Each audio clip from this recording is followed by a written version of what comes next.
do something you're very passionate about. And don't try to chase what is kind of the hot passion of the day. People say you have to have a lot of passion for what you're doing, and it's totally true. And the reason is because it's so hard that if you don't, any rational person would give up.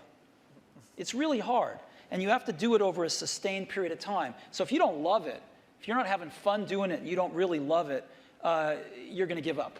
So just go and do it, try, learn from it. You'll fail at some things. That's a learning experience that you need so that you can take that on to the next experience. And don't let people who you may respect and who you believe know what they're talking about, don't let them tell you it can't be done. Because often they will tell you it can't be done, and it's just because they don't have the courage to try it. I think people that look for great ideas to make money aren't nearly as successful as those who say, okay, what do I really love to do? What am I excited about? What do I know something about? What's kind of interesting and compelling? It's very rewarding when you work on something you think is going to make a big difference. And yeah, it's a little bit harder, but I think the passion that one might bring with it brings so much more energy to that you're more likely to succeed. You have to have an emotional investment in what you're doing. If you don't love what you're doing, failure is pretty much guaranteed. Success is not guaranteed by any means, but failure is much more likely if you don't love what you're doing. If you know exactly what you want to be, you need to spend as much time with people that are actually that already. One of the things that I do is I question a lot of things. And you can do that in a good way and in a bad way, but hopefully if you try to get people to motivate why they're doing something and their way of thinking, the worst thing you can end up with is a situation where you get told, well, this is the way it's always been. Mm-hmm. That's the worst ever. That's a non-answer. Instead, ask yourself, given everything we have today, is there a way we can make this better? And so when we're coming up with ideas, we always ask ourselves, what kind of new market is this creating? And then also, what part of my day and what problem is it solving? And so I've gone as far as taking an entire catalog of my day from the moment I open my eyes and writing down every single thing I do. And then asking myself, is there something here? If you're not coming up with 10 ideas a day, that's why I have this thing. If I'm not filling up this page every single day, then my idea muscle will atrophy. And I started this in 2001, and I still do it every single day. You have to come up with ideas every single day, or the idea muscle atrophies. The good news is, after about 6 months of doing that, you're like a machine. People get surprised at how many ideas you could just have anywhere. But understand that naturally nobody is interested in your idea. The world could care less, and you have to persuade them, and you have to show that you're the one person out there that can do it. When it comes to changing the world, what I learned from Steve Jobs is, if you believe in a Macintosh, if you believe in iPhone, iPod, iPad, if you believe enough, then you will see it. Because other people will believe in it. Other people will create software. Other people will create products. So you need to foster the belief in what you are dreaming so that it becomes a reality, which is very different than saying, I don't expect anybody to believe it until I see it. You need people to believe it before they can see it. Don't necessarily think that you have to have the home run and the huge Apple computer on your first start. I spent a long time in my life with skills just building little devices for fun. For fun is one of the key things, because that drives you to think and think and think and make it better and better and better than you ever would if you're doing it for a company. Build things at first for yourself that you would want. For somebody aspiring to take things to the next level or to even surpass their wildest dreams, there's always going to have to be an element of luck, but I think more important is putting yourself in a business that can be ubiquitous, that really doesn't have limits.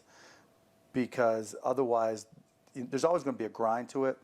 But if the business, if it can't be something that you can visualize every business using or every consumer using, it's going to be tough to scale to be big enough or to have the perceived value. You want an idea about what you can say. I know it sounds like a bad idea, but here's specifically why it's actually a great one. You want to sound crazy, but you want to actually be right. Because when you're trying to differentiate, when you're trying to do something different, there's going to be that gut moment, that gut sense. Is this right? Is this not right? If you're not having doubt, you're not pushing the boundaries far enough. Don't think about how do I get big fast. That will happen if you actually build something super meaningful and super important. So don't think about, what is the quickest way to success? Think about what is the best way to building something important that the world really needs. This little idea explains why some organizations and some leaders are able to inspire where others aren't. Let me define the terms really quickly. Every single person, every single organization on the planet knows what they do, 100%. Some know how they do it, whether you call it your differentiating value proposition or your proprietary process or your USP. But very, very few people or organizations know why they do what they do. And by why, I don't mean to make a profit. That's a result. It's always a result. By why, I mean what's your purpose? What's your cause? What's your belief? Why does your organization exist? So when we see a kid with a lemonade stand, it's different than when we see a vending machine selling lemonade, even if it's exactly the same product, because the story around it is what people are paying for. So when I meet small business people, all I ask them is not what's their balance sheet, but what's their story. Why should I pick you? Why do I care about what you're doing? And if you start giving me all this inside baseball statistics about why you're 2% better than some other competitor, I'm already glazed over, because that's not part of the way I see the world. That I have to want this to exist in the world. I have to not, so it's a similar rule, just say, if this was successful and I had nothing and I was not involved and I got no money off it or would I want it to do well? And that's a great check, I think, to know if you really feel good about the idea and can be passionate about it. One of the things I advise entrepreneurs to do is when you have an idea, a classic entrepreneurial impulse is to hold the idea close to you and not go tell people because, the idea is so special. Right. That's almost always a mistake. Go talk to Why is that a mistake? Yeah. It's a mistake because your actual real competitive advantage is not that you have this idea that you have locked away in your closet, which may or may not be accurate and you have no idea which it is. Your actual competitive advantage is if you're assembling the intelligence around, does this idea work? What is the right teams? What is the right learnings? And we're essentially in motion. The hardest thing to do is start. You have all these ideas and everyone has an idea, but it's really about executing the idea and building the idea and attracting other people to help you work on the idea. That is the biggest challenge. But the way to begin is to get the idea out of your head, draw it out, talk about it, program it if you're a programmer, or make it if you're building something. Like, you don't have to be the best, but you have to be dangerous, right? You have to learn just enough to be dangerous, to build an idea, concept it, and show it to the world. And then it turns out there are lots of other people, including all 170 employees that work at Instagram, who are much better at doing all that stuff than I am. But you need to find people who can, be drawn to the idea that you build, and then they end up taking it and making it even better. One way to conceptualize what makes a good product is, good engineering is part of it, good design is part of it, but really it's, one way I think about it is maximizing the probability that someone shows up at the front door of, your store or your website or whatever it is and ends up with a solved problem. And oftentimes the best methodology is to start with the perfect experience with just one person, get that right, and then figure out how to scale something great instead of scaling something not so great and then trying to improve it. That's really hard to do. And so I think when you are starting a new business, you don't want to go after giant markets. You want to go after small markets, and you want to take over those markets quickly. Constantly seek criticism. Yeah. A well thought out critique of whatever you're doing is as valuable as gold. And you should seek that from everyone you can, but particularly your friends. If you're not utilizing an online community, then you're at a disadvantage to those who are. You can be asking online communities what they think about your ideas, or if they have any advice with what you're working on. Not only will you hear from people who are passionate about the subject, but you'll be hearing from people all around the world, each with their own experiences and stories that can help you. And there are a lot of people from whom we can learn a lot. And I think like, you know, the one piece of advice is like, don't underestimate anyone you come across ever. Right. Like whether they're, you know, a blue collar worker waiting for the bus, or they're, you know, helping you at they're the server or bartender at the restaurant, or they're a lower ranking employee. I mean, the smartest leaders I've ever seen have always gone around the room and asked for everybody's opinion. Most startups that fail do it ultimately because they did not make something that people wanted. They made something that, you know, that they thought people would want, but they were either in denial about it, about, you know, whether it was actually any good, or somebody else came along and made something that people wanted even more. The best piece of advice that we've figured out as we've been doing courseware is not to let other people distract what you're doing. There's always haters that say, your idea is stupid, this idea is never going to work, don't even bother doing that because someone else is going to do it before you do. And if we listened to all that feedback that we were getting, all that negative feedback, we would never have built things, we would never have prototyped things. And that's how we really got to where we are. Like, we saw things that we wanted to build, and we just went out and built them. And it turns out when you build stuff that you like to use, there's a good chance that there's thousands of other people that want to use it too. And so it's not just about doing focus groups, it's not just about, you know, double checking your vision, it really is about integrating this concept of testing our ideas rigorously throughout the product development process, throughout the marketing process, even as we scale up. But what you really need to do is think about what is the smallest possible test that I can run for this idea, for this concept, for this theory, get it out there, and get customers using it. Because your customers are going to be the ones to tell you if it's really working or not.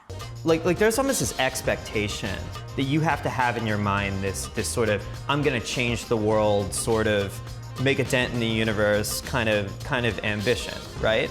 But it's actually okay early on to just kind of solve small problems in layers until you actually get to a point where you have the capacity to do that. What this all comes down to is doing something exceptional for your users, whether it's in community, whether it's in connection, or whether it's in design. This is our big advantage as a startup, is that we can actually get away with doing this. We can make this the core part of why we're doing business. I think you should be spending your money on teaching and sharing, and so that might mean hiring a writer or two, perhaps, instead of a marketing person. You know, and start writing and start getting people to listen to what you're saying. You can't talk about yourself all the time because no one's going to come back for that, but you have to talk about things that are relevant to your industry or ideas that you have, and start to build that audience up. I do think that one thing that's important is, especially if you're a founder or a technical founder, is to realize that you can't do everything, and even if you can, you shouldn't. You should find a great partner no matter what it is that you're doing, and you should look for someone who is very high intelligence, very high energy, and very high integrity. And you need all three of those, and you can't compromise on any one of them. Otherwise, you'll end up with either someone who's not smart, which does you no good, or someone who's not hardworking, which also does you no good, or the worst case is you end up with a smart, hardworking crook who ends up working against your interests. And integrity is something that takes a lot of time spent with someone to figure out. The most important thing when you're working with people early is that you guys line up on what your goals are. That sounds really basic, but you can totally, it can be fine. You can want to build a small business that makes money and you don't have to go to an office every day. Or you can want to build a huge company. You can want to build Google. But I think you have to be really, really aligned on that. When a lot of corporations have, they might call them core values or guiding principles or so on, but the problem is usually they're very lofty sounding. They kind of read like a press release the marketing department put out.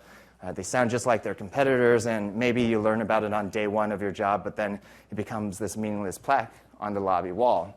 Well, we wanted to come up with committable core values, and by committable, meaning we're willing to hire or fire people based on those values, completely independent of their actual job performance. The definition of values is they're the behaviors or principles that you religiously adhere to within your company. When I say religious, I mean that no amount of data will sway you from those principles. And the degree to which that you have the courage to maintain your conviction around those ideas is the degree to which you're going to be successful over the long term. A company is simply a group of people, as a leader of people, you have to be a great listener, you have to be a great motivator, you have to be very good at praising and looking for the best in people, You know, people are no different from flowers. If you water flowers, they flourish. If you praise people, they flourish, and that's a critical attribute of a leader. So I kind of like half jokingly with a lot of people say that, you know, my job is basically like to be the assistant for the rest of the company. Like my job is to make sure that like you have what you need, that it's and basically you have everything you need to kick ass. Like that's my job. If you don't have that, then let me know because I'm not doing my job. You know, there are a lot of things that are outside of your control. A lot of external circumstances will determine the success of your idea, whether you know the market timing is right for this new kind of service. Or whether people, you know, whether a customer, like the economy is right for your kind of service, right? Whether you meet the right people who will finance your company. Many external circumstances are like outside of your control and like, but will affect the outcome, and you know, you have to like be okay with that. Another quality that I think is important is kind of being flexible-minded or open-minded. I'm not saying you shouldn't have a vision for your idea or your product, but you need to be open to changes. So many things go wrong when you're starting a company, and often I think people ask, you know, what mistakes should you avoid making? And you know, my answer to that question is don't even bother trying to avoid mistakes because you're going to make tons of mistakes, right? And the important thing is actually learning quickly from whatever mistakes you make and not giving up, right? And I mean, there are things every single year of Facebook's existence that could have killed us or made it so that it just seemed like moving forward and making a lot of progress just seemed intractable. But you just kind of bounce back and you learn, and nothing is impossible. You just have to kind of keep running through the walls.